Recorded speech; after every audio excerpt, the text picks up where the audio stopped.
I've seen many people in my short walk with God. I went somewhere to preach, and I saw a damsel. This young lady looked like an Indian. When I looked upon this lady, I thought maybe she came for that meeting to trust God to win a contract. Because everything about her showcased excellence and glory. But to my greatest dismay, the lady was seeking God to get married. I said, it's not possible. What do you mean? Unless every man in where you live is blind. How old are you? I'm 38 years old. What? Have you been locked up in your room all your life?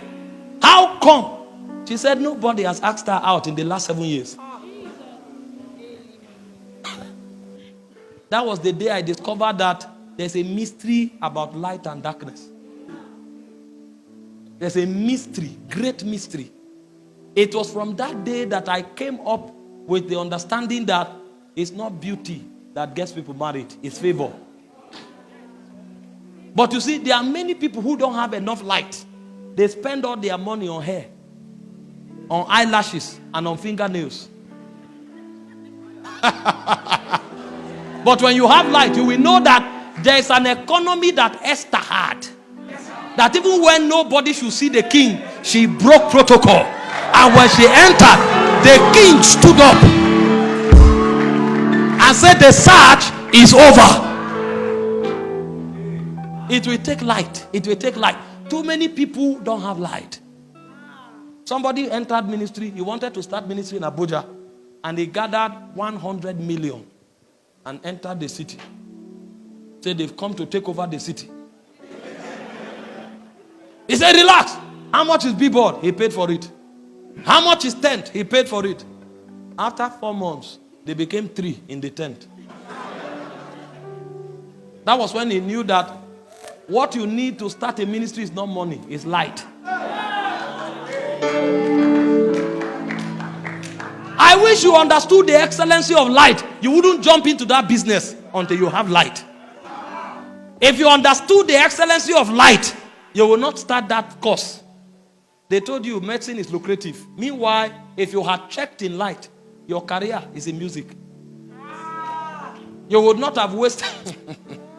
We were not wise. We were not trained. If I knew, I would have been studying God from 10 years. If I knew this is where I would end, I was in the studio with lab coat. All the chemicals I studied, I have not used one. Because I didn't have light. Studied chemicals, studied water, H2O. Water is H2O. Studying about pinnacle, arrangement reaction in medicinal chemistry. I didn't need any of them. But there was no light. There's nothing wrong in schooling. But if I had light, I would have schooled in the direction of my call.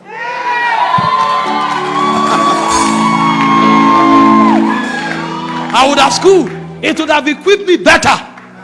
But I didn't have light. I was groping in darkness for many years before I began to hear the sounds of heaven.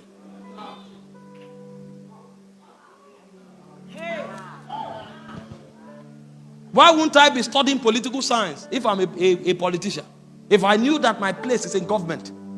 Why would I not be studying about business, economics, business realities if I know my place is in the economic world? Why would a businessman be studying theology? Because there's no light. And when you finish your master's, you will now need to go back for apprenticeship to learn your life and your calling. And so what light comes to do is that it gives you authority for rulership, and then it gives you power to crush the enemy. There are most of you here, the challenge that your family is going through, the challenge your ministry is going through, the challenge you are going through is darkness at work. If you had one flicker of light shine through that darkness, that challenge would have crumbled. And so the excellency of the presence, the glory of the presence is the fact that the presence furnishes you with light. Light that is consistent with your destiny. It looked at Jeremiah. He said, before you were formed in your mother's womb, I knew you. I ordained you and I sanctified you to be a prophet. You are not a priest. Your great-grandfather, your grandfather, and your father may be priests. You are a prophet. And your order of the prophetic is to uproot and to plant. And so when Jeremiah enters a city, he knows that he's an architect of civilization. If he sees something that is not consistent with the will of God, he can say, by this time next year, vanish from the face of the earth. Because he found his destiny. That kind of precision and accuracy, you can't pick it in the market. You can't pick it in the Bible school. You will only pick it in the presence. The greatest crisis of destiny is dislocation. Men that should go to Nineveh are on a boat going to another direction. And because they are not in the direction of their destiny, all their efforts count for nothing. Hear this. Your effort will be wasted until light comes to you. I've taught many times, if you are in the wrong direction, speed is not an advantage. Imagine if I'm supposed to go to Benue and I face Gombe. I'm driving on high speed. I have an accident. I stop, change the tire. Engine knock, I repair it. Put in all the labor. After 2 days, I will now arrive Gombe. I'm farther from my destination. But if I had light and somebody tells me, take left, not right, all of that waste wouldn't have been necessary. The excellency of the presence is that the light of God is furnished. And that light gives you authority to prosecute destiny. And that light gives you authority to destroy the enemies of your destiny. You are not a victim. You are just in darkness. And the moment light comes to you, you will discover how helpless the devil is. The devil is not as strong as he parades himself to be. He's a defeated foe. He's having spoiled principalities and powers. He made a public show of them, triumphing over them by the cross. The devil is not powerful. The devil only has instrument of deception that he uses to keep the sons of light in captivity. The moment light comes to you, you will discover your rulership over the devil. That's the excellency of the presence of God. That light dwells in God's presence. And so what does light do? Two things. Number one, light gives you authority in the realm of God.